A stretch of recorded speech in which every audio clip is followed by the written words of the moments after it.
Study IQ IAS, अब तैयारी हुई अफोर्डेबल। दोस्तों, आपने मेगा स्टार राज कपूर का वो रेट्रो सॉन्ग तो सुना ही होगा, जिसका टाइटल है आवारा हूँ।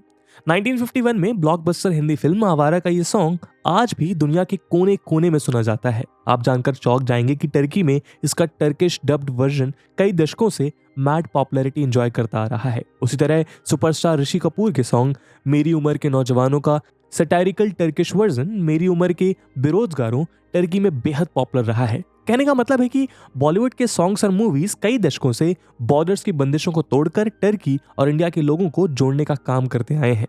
किंतु आज यदि हम टर्की की रूलिंग पार्टी की डिप्लोमेटिक पॉलिसीज पर गौर करें तो ऐसा लगता है कि मानो उनको इंडिया के अफेक्शन की नहीं बल्कि स्ट्रॉन्ग रिएक्शन की जरूरत है। कभी ये वानाबी यूरोपियन कंट्री अपनी पार्लियामेंट्री फोर्सेस सदात को पाकिस्तान ऑक्युपाइड कश्मीर यानी POK और फलस्तीन में डिप्लॉय करने की बात करते हैं, तो कभी ये रशिया से इंडिया में एक्सपोर्ट होने वाले ऑयल को ब्लॉक करने के लिए कहते हैं। कभी पाकिस्तान और चाइना द्वारा मिलकर इसको चाइना पाकिस्तान इकोनॉमिक कॉरिडोर का हिस्सा बनाने के लिए इन्वाइट किया जाता है, तो कभी Turkish company Bayraktar defence technology India को बायरेक्टर ड्रोन सप्लाई करने के लिए इनकार कर देता है। वहीं जब दूसरी तरफ इंडिया आर्मीनिया को डिफेंस इक्विपमेंट सप्लाई करता है तो टर्की और पाकिस्तान में एक एंटी इंडिया प्रोपेगेंडा शुरू हो जाता है। आए दिन टर्की जगह जगह इंडिया और पाकिस्तान के बायलैटरल मैटर यानी कश्मीर इशू पर एक मल्टीलेटरल डायलॉग की हिदायत देता रहा है। तो सवाल ये उठता है कि आखिर टर्की पाकिस्तान ऑक्युपाइड कश्मीर यानी POK में इतना इंटरेस्टेड क्यों है? क्या वो सच में पाकिस्तान का एक शुभ चिंतक है या फिर पाकिस्तान की हेल्प की आड़ में अपने पर्सनल एम्बिशंस सेटिस्फाई करना चाहता है?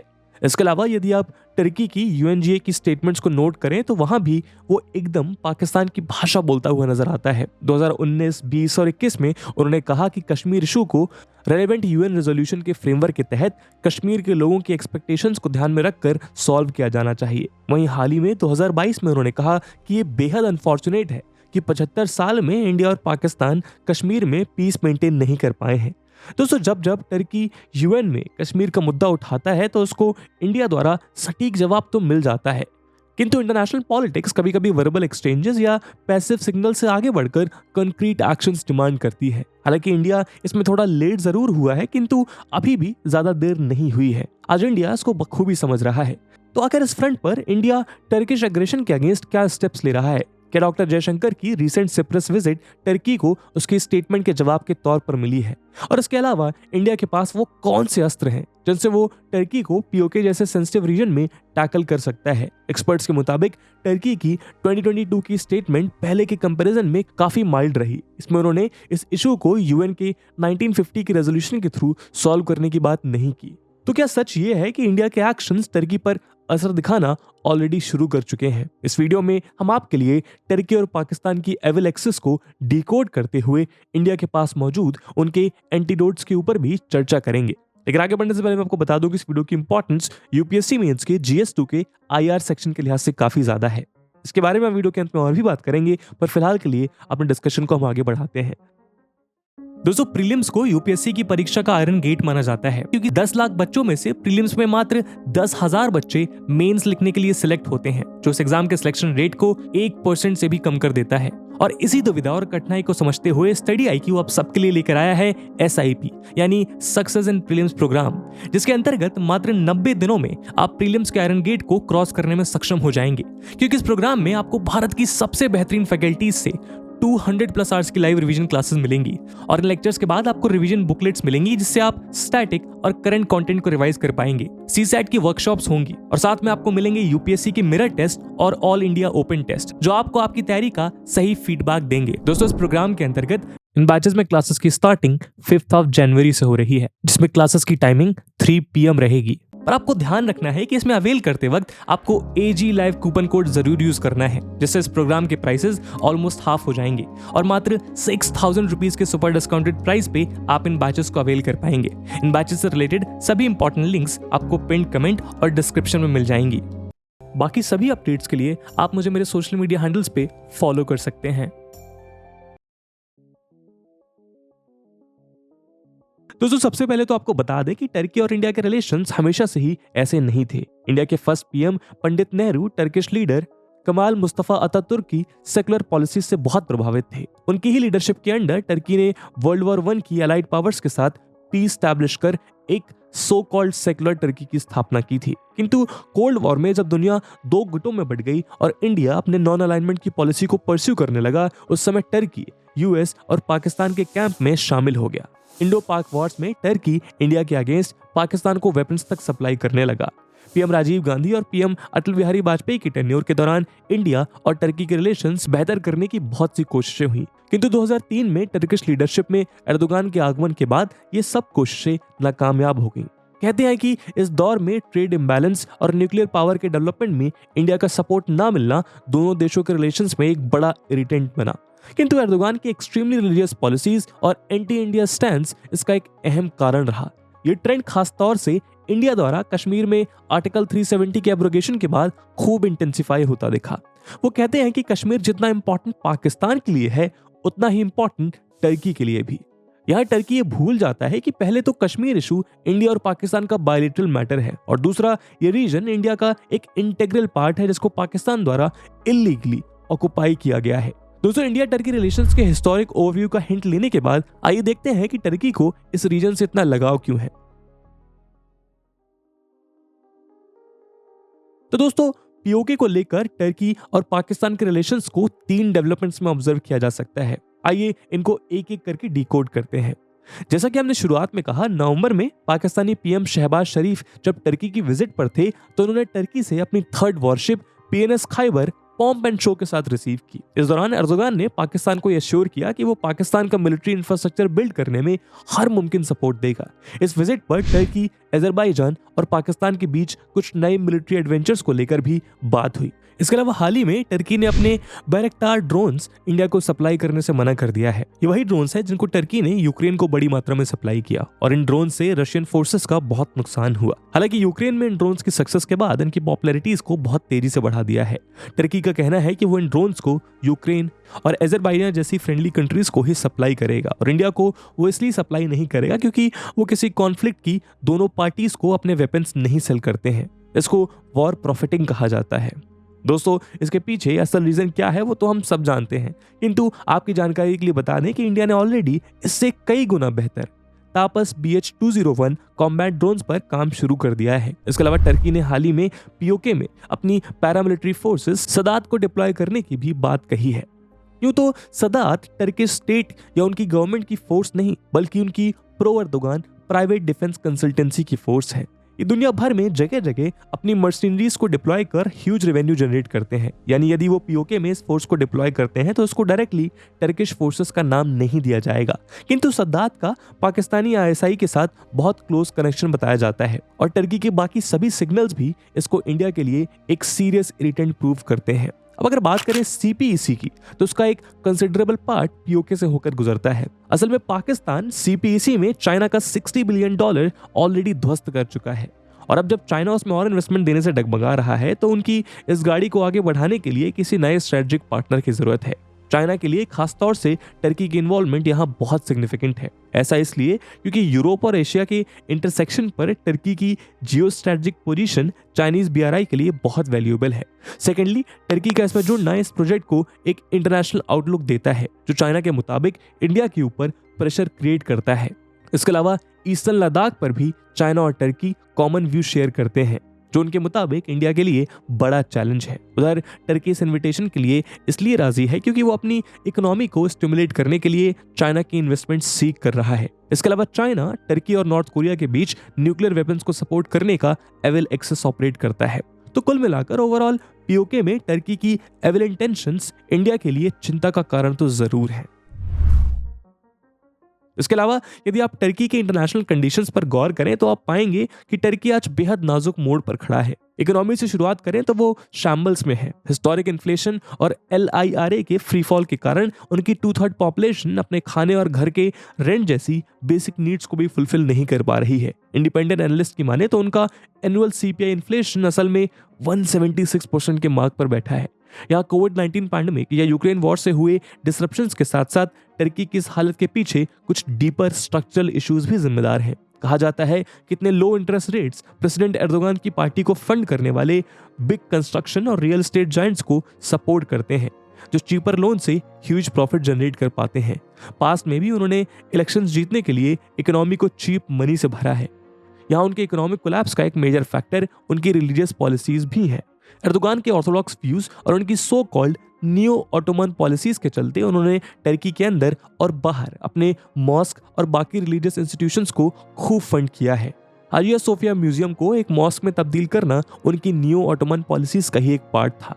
आपकी जानकारी के लिए बता दें कि जब से एर्दोगान पावर में आए हैं उन्होंने अपने देश को ऑटोमन एम्पायर के रिवाइवल का सपना दिखाया है। वो पाकिस्तान, मलेशिया और कतर जैसे देशों के साथ मिलकर इस्लामिक वर्ल्ड की लीडरशिप सऊदी अरेबिया और यूएई के हाथों से छीनकर खुद को इस्लामिक वर्ल्ड के नई कैलिफेट के रूप में स्टैब्लिश करना चाहते हैं। इन पॉपुलिस्ट पॉलिसी से वो अपने कंजर्वेटिव सपोर्टर्स को तो सेटिस्फाई कर सकते हैं, किंतु ग्राउंड पर ना तो ये प्रैक्टिकली पॉसिबल है और ना ही इससे उनके देश के हालात बेहतर होते हैं। हालांकि इमरान खान के जाने के बाद और पाकिस्तान की सऊदी पर एक्सेसिव फाइनेंशियल डिपेंडेंस के चलते ये आइडिया टेक ओवर नहीं कर पाया और उसके बाद एक प्रैग्मेटिक अप्रोच अडॉप्ट करते हुए उसने इजराइल, यूएई और सऊदी अरेबिया के साथ अपने रिलेशंस नॉर्मलाइज करने की कोशिश की। ये तीनों देश इंडिया के साथ भी स्ट्रॉन्ग रिलेशंस एंजॉय करते हैं, but for Turkey the damage has been done.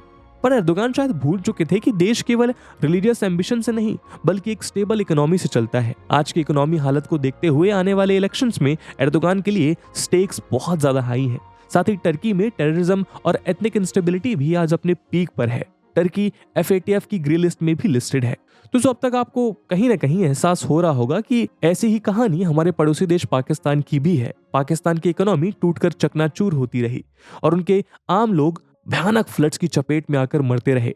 Terror attacks और एथनिक फैक्शंस की इनफाइटिंग से पाकिस्तान के टुकड़ों में टूटने की नौबत आ गई। किंतु जब भी इनकी कोई मिनिस्ट्रियल डेलीगेशन यूएन के किसी डेवलप्ड कंट्री के टूर पर जाती थी तो वहां पर उनको कश्मीर से ज्यादा अर्जेंट अपने देश का कोई डेवलपमेंट इशू नहीं दिखता है। इस सबसे वो इंडिया पर प्रेशर बनाने की कोशिश करते हैं। हालांकि इससे इंडिया पर प्रेशर बने या ना बने, किंतु अपने देश के इस इंटेंशनल निग्लेक्ट से इनका खुद का देश एक सीवियर प्रेशर के अंडर जरूर आ पहुंचा है। और जब पानी सर से ऊपर निकलता है तो अपनी प्रॉब्लम्स को एक्सटर्नलाइज करना इनको सबसे शानदार सॉल्यूशन दिखता है। उनको अपने डोमेस्टिक टर्मोइल से लोगों का ध्यान हटाने के लिए एक एक्सटर्नल हुक चाहिए होता है और वो हुक एंटी इंडिया प्रोपेगेंडा चलाने से मिलता है। खैर, अब सवाल ये है कि इंडिया के पास इसके अगेंस्ट क्या ऑप्शंस है। आइए उनको एक्सप्लोर करते हैं। दोस्तों, हाल ही में जब टर्किश प्रेसिडेंट ने अपने सभी डोमेस्टिक इश्यूज को नजरअंदाज करते हुए 2022 की UNGA समिट में कश्मीर का मुद्दा उठाया तो इंडिया ने डायरेक्टली टर्की के साथ सिप्रस का मुद्दा रेज किया। इंडिया ने कहा कि उन्होंने कश्मीर को उस तरह इन्वेड तो नहीं किया जिस तरह टर्की ने 1974 में सिप्रस के साथ किया था। दूसरे शब्दों में कहें तो इंडिया ने टर्की की दुखती रग पर हाथ रख दिया। मजेदार बात यह है कि जब भी पाकिस्तानी PM टर्की जाते हैं तो वो उनसे कश्मीर के सपोर्ट के बदले सिप्रस पर अपना सपोर्ट एक्सचेंज करते हैं। यानी आप हमको कश्मीर में सपोर्ट करिए और हम आपको सिप्रस पर सपोर्ट करेंगे। लेकिन इस बार इंडिया ने उनके इस ऑफर पर बैकफायर कर दिया। साथ ही न्यू ईयर ईव पर डॉक्टर जयशंकर सिप्रस की विजिट पर थे। इस पर उन्होंने सिप्रस के साथ डिफेंस और इन्वेस्टमेंट से रिलेटेड कई क्रूशियल एग्रीमेंट साइन किए। साथ ही टर्की का प्रोवोकेशन उनकी इस विजिट के एजेंडा में शामिल रहा। इस डिफेंस एग्रीमेंट के तहत इंडियन आर्म्ड फोर्सेस सिप्रस की सिक्योरिटी और डिफेंस को बूस्ट करने में अहम योगदान देने वाली हैं। इस विजिट पर सिप्रस के फॉरेन मिनिस्टर ने कहा कि जो चीज 1947 में इंडियन सबकॉन्टिनेंट पर हुई वो नहीं चाहते कि वैसा ही पार्टीशन सिप्रस के साथ भी हो और इसीलिए वो टर्की के अगेंस्ट इंडिया का सपोर्ट चाहते हैं।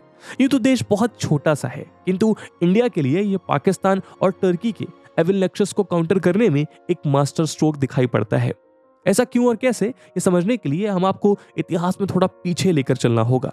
तो बात है वर्ल्ड वॉर 1 के दौर की। सिप्रस पिछले 300 सालों से ऑटोमन एम्पायर के कब्जे में था। इस दौरान यहाँ तुर्क्स ने माइग्रेट किया, लेकिन 1914 में इसको ब्रिटेन द्वारा एनेक्स कर लिया गया और 1925 में ये ऑफिशियली एक ब्रिटिश कॉलोनी बन गया। फिर 1955 में यहाँ मौजूद क्रिश्चियन ग्रीक सिप्रियोट्स ने ब्रिटिशर्स के अगेंस्ट एक गुरिल्ला वॉरफेयर लॉन्च किया। वो चाहते थे कि सिप्रस ग्रीस के हाथ यूनिफाई हो जाए, किंतु दूसरी ओर टर्क्स चाहते थे कि टर्की का हिस्सा बने।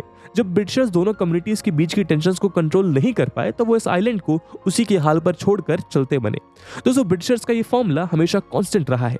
इतिहास में उनसे जुड़ा कोई भी कॉन्फ्लिक्ट उठाया जाए, फॉर्मूला यही अप्लाई होगा। फिर 1960 में ब्रिटेन ने ट्रीटी ऑफ गारंटी के तहत सिप्रस को ग्रीस और टर्की के बीच एक पावर शेयरिंग एग्रीमेंट के साथ आजाद कर दिया, किंतु उन्होंने वहां अपने 2 मिलिट्री बेसेस अभी भी रिटेन किए। इंडिपेंडेंस के बाद वहां रिलीजियस कॉन्फ्लिक्ट फिर उबाल लेने लगे। 15 जुलाई 1974 को सिप्रस में एक कू हुआ। इसको ग्रीस द्वारा सपोर्ट किया गया। इसका फायदा उठाते हुए टर्की ने सिप्रस के नदन पार्ट पर अटैक किया, किंतु इस बीच यूएन ने इंटरवीन करते हुए यहां अपनी फोर्सेस डिप्लॉय की। पर ग्राउंड पर टर्की सिप्रस के नदन एरिया को कैप्चर कर उसको एक independent country Turkish Republic of northern Turkey घोषित करना चाहता था। यहाँ आज भी प्रो टर्की गवर्नमेंट रूल करती है। इस दौरान पीएम इंदिरा गांधी ने एनएएम के मेंबर्स के साथ टर्की के अगेंस्ट एक्शंस भी लिए। खैर, यहाँ नदन एरिया में मेजोरिटी में टर्क्स की पॉपुलेशन रहती है, जबकि क्रिश्चियंस सदर्न पार्ट में कंसंट्रेटेड हैं। आज प्रेसिडेंट एर्दोगान अपने नियो ऑटोमन एम्पायर के ड्रीम के तहत सिप्रस के 2 स्टेट सॉल्यूशन की बात करते हैं, जबकि ग्रीस आज भी एक यूनिफाइड सिप्रस को सपोर्ट करता है। यहाँ इसका स्टैंड इंडिया से बहुत मेल खाता है। वो इंडिया की ही तरह इस लैंड के पार्टीशन को रिकॉग्नाइज नहीं करता है। अलग अलग मल्टीलेटरल फोरम में सिप्रस भी इंडिया के इस जेस्चर को रेसिप्रोकेट करता है। हाल ही में डॉक्टर जयशंकर की विजिट पर भी ग्रीस ने टर्की पाकिस्तान एक्सेस को काउंटर करने के लिए इंडिया के साथ और सिक्योरिटी पार्टनरशिप फॉर्ज करने की बात की है। तो अब आप समझ गए होंगे कि किस तरह इंडिया के पास रिपब्लिक ऑफ सिप्रस को सपोर्ट करना टर्की के अगेंस्ट एक बड़ा डिप्लोमेटिक एसेट है। क्योंकि जैसा इलीगल ऑक्युपेशन पाकिस्तान ने कश्मीर में किया है, सेम वैसा ही ऑक्युपेशन टर्की ने सिप्रस में किया है। और इसीलिए इस बार इंडिया ने एक कदम और आगे बढ़ाकर सिप्रस के साथ एक सॉलिड डिफेंस पार्टनरशिप भी स्टैब्लिश की है। दोस्तों, सिप्रस के अलावा इंडिया के पास टर्की के अगेंस्ट एक और बड़ा एसेट अर्मीनिया के रूप में मौजूद है। अर्मीनिया अजरबैजान डिस्प्यूट में नगोर्नो कारबाख क्रिश्चियन डोमिनेटेड है, किंतु इस पर अजरबैजान का कंट्रोल है। एक लार्ज टर्क पॉपुलेशन होने के कारण अजरबैजान को टर्की का फुल सपोर्ट हासिल है। साथ ही यहाँ हमारा पड़ोसी देश पाकिस्तान भी इसी गुट को सपोर्ट करता है। लास्ट ईयर तीनों ने 3 ब्रदर्स नाम की एक मिलिट्री एक्सरसाइज भी कंडक्ट की। वहीं दूसरी तरफ अर्मीनिया का सबसे बड़ा सपोर्टर रशिया है। लेकिन यूक्रेन इशू के कारण अर्मीनिया आज इंडिया से बड़े पैमाने पर हथियार खरीद रहा है। हाल ही में इंडिया ने टर्किश राइवल अर्मीनिया के साथ $40 मिलियन का डिफेंस एग्रीमेंट साइन किया। इसके तहत इंडिया ने अर्मीनिया को Pinaka multi barrel rocket launchers और डीआरडीओ के Swati weapons locating radars provide करे। हालांकि इंडिया अर्मीनिया के मुकाबले अजरबैजान के साथ स्ट्रॉन्ग इकोनॉमिक टाइज शेयर करता है, किंतु टर्की के एग्रेशन के दौरान उसने अर्मीनिया को एक स्ट्रेटेजिक बैलेंसर के रूप में परसीव किया है। तो आज ये तो क्लियर है कि टर्की जब जब इंडिया के खिलाफ अपना एविल प्रोपेगेंडा चलाता है, इंडिया को हर बार एक स्ट्रिक्ट एक्शन लेकर उसको जवाब देने की जरूरत है। टर्की के राइवल्स के लिए इंडिया का डिफेंस सपोर्ट तो हम एक्सप्लोर कर ही चुके हैं, लेकिन इंडिया के पास कुछ और डायरेक्ट टूल्स भी हैं। ऐसा ही एक टूल है टर्की की इकोनॉमी। उसकी नाजुक इकोनॉमी में टूरिज्म एक इंपॉर्टेंट रोल प्ले करता है। पैंडेमिक से पहले ये उनकी जीडीपी में 11% कंट्रीब्यूट करता था। साथ ही ये वहां 2.3 मिलियन जॉब्स भी क्रिएट कर रहा था। इंडिया दुनिया की सबसे बड़ी फिल्म प्रोड्यूसिंग कंट्री है, जो हर साल 1500 से 2000 मूवीज प्रोड्यूस करती है। इसमें से लगभग 200 देश के बाहर शूट की जाती हैं। ऐसे में टर्की अपनी खूबसूरत पिक्चर लोकेशंस के कारण बॉलीवुड का एक फेवरेट शूटिंग स्पॉट रहा है। बॉलीवुड की कई हाई बजट फिल्म जैसे रेस 2, दिल धड़कने दो और एक था टाइगर और ओटीटी प्लेटफॉर्म्स की बहुत सी वेब सीरीज टर्की में शूट हुई हैं। डायरेक्ट रेवेन्यू जनरेशन के साथ मूवीज की शूटिंग अपने साथ बिलियंस ऑफ टूरिस्ट को भी साथ लेकर आती है, जो टर्की के लिए एडिशनल रेवेन्यू सोर्स का काम करता है। उदाहरण के लिए लाइफ ऑफ पाई, जिसकी शूटिंग ताइवान में हुई थी, उसने उसका टूरिस्ट फ्लो 43% तक इंक्रीज किया। इसके अलावा इंडिया टर्की के एशियन टूरिस्ट का 3rd लार्जेस्ट सोर्स है। यानी टर्की को पनिश करने के लिए इंडिया बॉलीवुड और अपने नेशनल्स को टर्की जाने से रेस्ट्रिक्ट कर सकता है। इसके अलावा सोर्सेस के मुताबिक कश्मीर में मौजूद सेपरेटिस्ट कश्मीर में इंस्टेबिलिटी क्रिएट कर टर्की में सेफ हेवन एंजॉय करते हैं। इसके थ्रू टर्की इंडिया पर प्रेशर क्रिएट करने की कोशिश करता है। इसमें पाकिस्तानी इंटेलिजेंस आईएसआई की भी क्लियर लिंकेजेस रिकॉर्ड की गई हैं। एक्सपर्ट्स के मुताबिक इंडिया को इन मिलिटेंट्स की इंडिया में एंट्री बैन करनी चाहिए। उनके इंडिया में मौजूद सभी फाइनेंशियल लिंकेजेस को ब्लॉक कर देना चाहिए और ये अपने जिन भी सपोर्टर्स के थ्रू इंडिया में ऑपरेट करते हैं उन पर स्ट्रिक्ट एक्शन लिया जाना चाहिए। इसके अलावा आपको बता दें कि इंडिया के इंफ्रास्ट्रक्चर प्रोजेक्ट्स के लिए इंडियन कंपनीज टर्किश सब कॉन्ट्रैक्टर्स को भी हायर करती हैं। उदाहरण के लिए अटल टनल के कंस्ट्रक्शन में टर्किश कॉन्ट्रैक्टर्स का एक बड़ा रोल रहा। उसी तरह फूड से लेकर टेक डोमेन तक इंडियन बिजनेसेस टर्की में अपनी प्रेजेंस एक्सपांड कर रहे हैं। इस फ्रंट पर भी इंडिया टर्की को इकोनॉमिकली हर्ट कर सकता है। साथ ही इस साल इंडिया एससीओ को भी प्रेसाइड कर रहा है। टर्की ने 2023 की एनुअल समिट में अपनी मेंबरशिप को डिस्कस करने की बात कही है। तो कुल मिलाकर इंडिया अपने डिप्लोमेटिक और फाइनेंशियल एक्शंस के थ्रू टर्की को सीवियरली पनिश कर सकता है। इसके अलावा कई एक्सपर्ट्स कहते हैं टर्की को टिट फॉर टैट वाला रिस्पॉन्स देने के लिए इंडिया को वहां पर अपने कुर्दिश कार्ड को प्ले करना चाहिए। यहाँ इंडिया को इन कुर्दिश फाइटर्स को डिप्लोमेटिकली, फाइनेंशियली और मिलिटरीली सपोर्ट करना चाहिए। टर्की अपनी टेरिटरी में मौजूद कुर्दिश फाइटर्स पर आए दिन क्रैकडाउन करता रहा है। टर्की में प्रेसिडेंट एर्दोगान के आने के बाद कुर्दिश ग्रुप्स के अगेंस्ट पॉपुलर डिस्कॉन्टेंट और भी ज्यादा बढ़ा है। यूं तो इंडिया मिडिल ईस्ट जैसे कॉम्प्लेक्स थिएटर में कभी किसी कंट्री को स्पेसिफिकली कॉल आउट नहीं करता है, किंतु हाल ही में इंडिया ने टर्की द्वारा नॉर्थ ईस्ट सीरिया में कुर्दिश फाइटर्स के अगेंस्ट लॉन्च किए गए अटैक्स को कंडेम किया है। कहने का मतलब ये है कि ओवर टाइम इंडिया ने इस इशू पर स्टैंड लेना तो शुरू कर दिया है। हालांकि इंडिया इसको लेके बहुत ज्यादा एग्रेसिव इसलिए नहीं हुआ है क्योंकि कुर्द सिर्फ टर्की में ही एक्टिव नहीं है, साथ ही साथ ये उसके आसपास के कंट्रीज जैसे ईरान में भी एक सिग्निफिकेंट एग्रेशन का रीजन है। इसलिए इंडिया को इस पर्टिकुलर कुर्द मिलिशियास के केस में थोड़ा केयरफुल रहना पड़ता है। किंतु एक्सपर्ट्स के मुताबिक टर्की को कंट्रोल में रखने के लिए इंडिया को एक कदम आगे बढ़कर केयर के साथ ही सही बट कुर्दिश फाइटर्स को भी सपोर्ट करना चाहिए। तो दोस्तों ये थी कहानी इंडिया, पीओके, पाकिस्तान और टर्की की। इस मुद्दे पे आपका क्या ओपिनियन है कमेंट सेक्शन में जरूर बताइएगा। और जैसे कि हमने वीडियो के पहले भाग में बताया कि इस वीडियो की इंपॉर्टेंस यूपीएससी मेंस के लिहाज से काफी ज्यादा है, तो उसी इंपॉर्टेंस को देखते हुए एक सवाल हम आपके लिए छोड़कर जा रहे हैं जिसको आपको कमेंट सेक्शन में आंसर करना है। The question is how Turkey's normalisation with its regional rivals like Israel and UAE puts a strategic pressure on Pakistan. Discuss. And with this question, my friends, that's it for the video. I hope आपको video पसंद आई होगी, और अगर पसंद आई है तो अपने दोस्तों के साथ साझा करना मत भूलिएगा। हम मिलते हैं अगले वीडियो में, तब तक के लिए जय हिंद, जय भारत। स्टडी IQ IAS, अब तैयारी हुई अफोर्डेबल।